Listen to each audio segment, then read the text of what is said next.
Welcome back to another technical deep dive here in the debug zone. Today we're tackling a big question and breaking it down with insights from other users. Hopefully this clears up some misconceptions and helps you get the answer you need.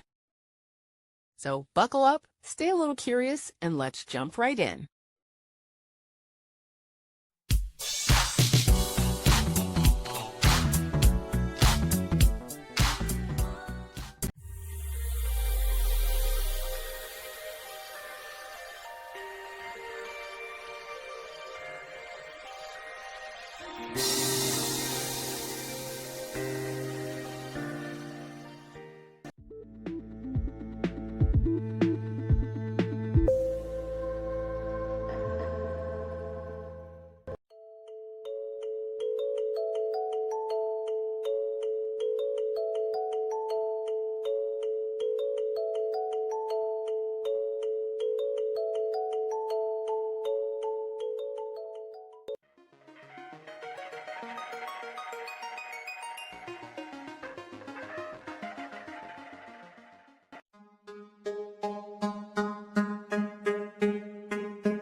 And that's a wrap.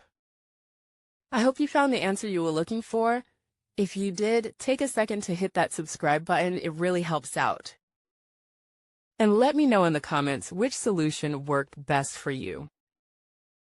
See you next time in the debug zone.